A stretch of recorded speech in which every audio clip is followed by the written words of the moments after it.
Hello and welcome back to Green the Grid and Electrify Everything, a presentation by New Yorkers for Clean Power. My name is Cal Truman and I am the Education and Careers Coordinator for NYCP. And you have made it to the final video in this series. So we're going to talk about ways to get involved in the clean energy transition. This is a very hopeful section. I'm going to share my screen and we will begin. Very good. So let's start with green jobs. What if you came home from work every day knowing you made a difference in reversing the climate crisis? The whole economy is hiring like crazy right now, and sustainability industries are no exception. When we say green jobs, when I say green jobs, we're referring to careers in sectors like energy efficiency, solar energy, wind energy, and the building trades. That said, any career that works towards sustainability could be considered a green job. The working group that's figuring out how to implement the Climate Act has crunched the numbers, so that's what this citation over here is, and determined that implementing the Climate Act, doing so, will create 189,000 new jobs by 2030 and 268,000 jobs by 2050. That's a huge workforce. That's so many people. Many of these folks will be installing and maintaining wind turbines, battery storage, and solar arrays, but others will be farmers, like these women, engineers, salespeople, lawyers, permitting specialists, arborists, landscapers, and community organizers. Not to mention that every kind of green business needs office workers to keep things running. In order to stick the landing on this clean energy transition, we need to train and employ a lot of workers to fill all these new positions in not a lot of years. These are just a couple other pictures of green jobs. We've got a blower door test. We've got some women in green construction, and then this is me installing solar panels in probably 2014 or 2015. New Yorkers for Clean Power has developed a Clean Jobs NY map of green job opportunities, businesses, and trainings.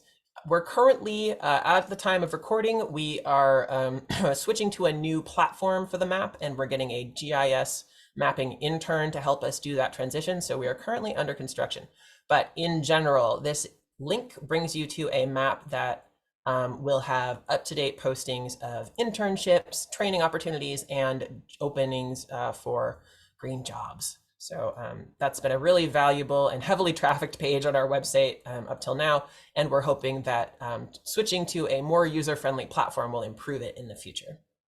We encourage anybody who's interested, especially women, people of color, and folks transitioning out of roles in the fossil fuel industry, to visit our website and find your green career. However, you don't have to change careers to make a difference. Of course, there are a lot of options. This is a photo from the rally to pass the Climate Act in 2019, which if we zoomed out a little bit, I'm up here on the stairs somewhere, just a little out of the frame. So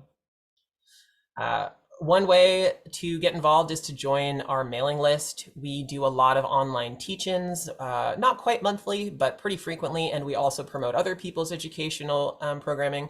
We also send out action alerts for things like legislation that helps smooth this transition to clean energy and efficient electric buildings, things like that, electric transportation, public transit improvements. So if you sign up for our mailing list, you'll get roughly once a week an email that gives you some of those alerts, which can keep your involvement current. We're also on social media if you'd rather follow us there. On the personal level, you can choose solar energy at home, whether that's getting it installed or signing up for community solar, which is significantly easier. You can weatherize and electrify your home, get that energy audit, put up the weather stripping around the door so you don't have to draft, invest in heat pumps if you need them, things like that. And you can also choose clean transportation, whether that's a bicycle, an electric car, taking the bus, whatever it might be.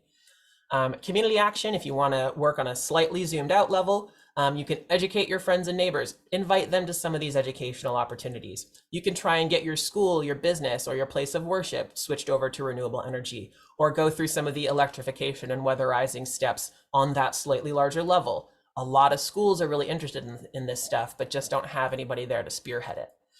And then on a municipal level, if we want to zoom out even further, you can support any of the state community level initiatives, which are things like the climate smart communities, things like climate smart communities. There's also what's called solarized campaigns, where a solar installer or a few solar installers, or even some solar installers and some heat pump installers, whoever it is, get together or are usually brought together by a group of community members. And the agreement is made, okay, we'll get you a bunch of customers in the same area, so you don't have to be driving out one by one to do all these installations, and you'll give us a discount.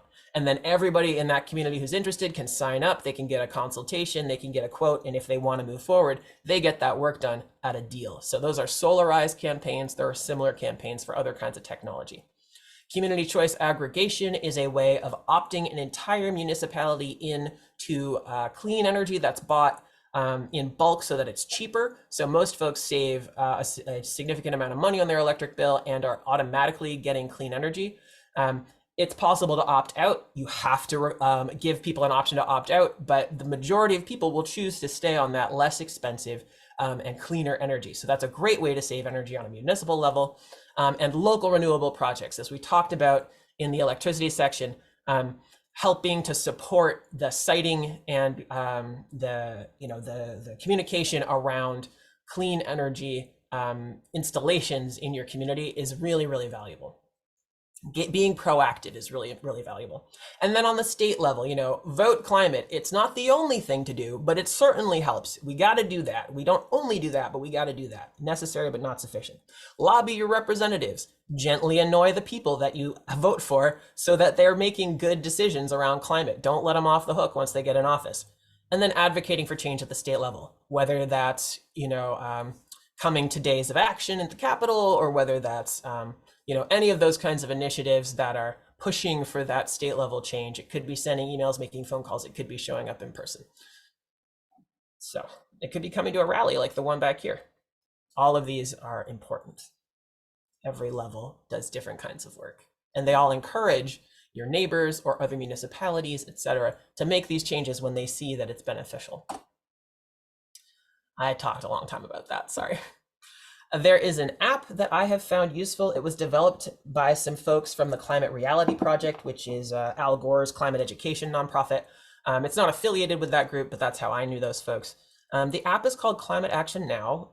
It sounds like it wouldn't be real, but it turns out that it is, and it's legit, and it's terrific, actually.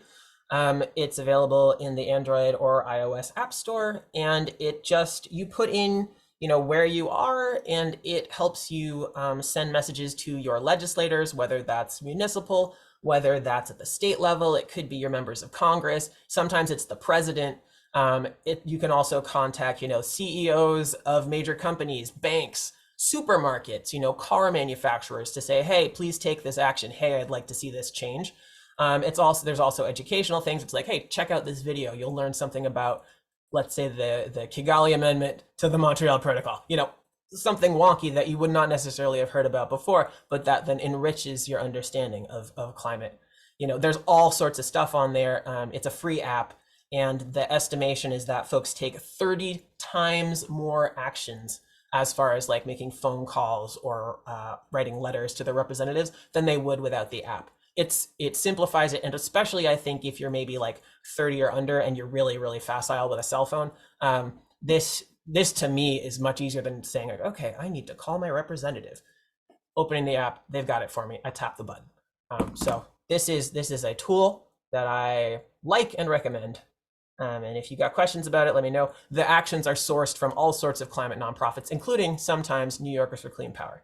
If you do download the app, you can use code 293 to get our actions first, and just let them know that we sent you.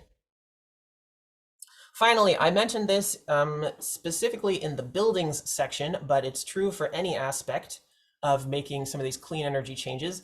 If you find yourself stuck, you're like, I am interested in community solar, but I don't know how to choose who to sign up with. There's too many options. Or, I'd like to divest my money from this bank. I have a Bank of America account, and I know that they're financing all of these drilling projects, but I don't know what to do. I don't know where to move my money to.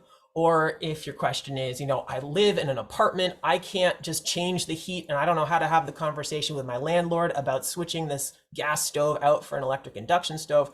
If you've got questions like any of those, or honestly anything else having to do with clean energy in your life or for your business or even for your municipality, you can talk to a clean energy coach.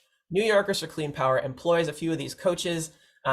We pay for them out of grant funding, so their time is compensated. You don't owe them anything. It's a free 45-minute phone or Zoom call, and they will just answer your questions. They will walk you through the process. They are not trying to sell you anything. So they're great folks to talk to before you then reach out to maybe a contractor who, whether they may be a perfectly honorable contractor, but if at the end of the day they have to try to sell you something, it's harder to get good information. So these are folks who have no skin in the game of what decision you take other than they'd like to see you succeed. So that's a free service. You can find that at our website, where presumably you're also finding this video.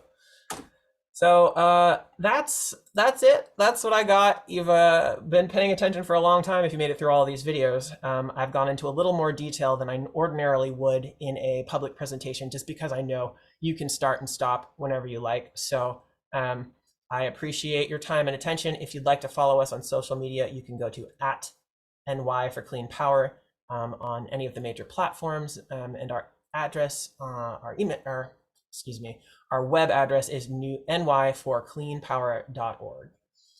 My name is Cal Truman, and I appreciate your attention. Thank you so much for tuning in. And if you'd like me to come and present in person to an organization or a school group, or your church or your mosque or whoever may be interested, please let me know. I do tailor the presentations for my audience so they can be made more for an urban audience or for a rural audience.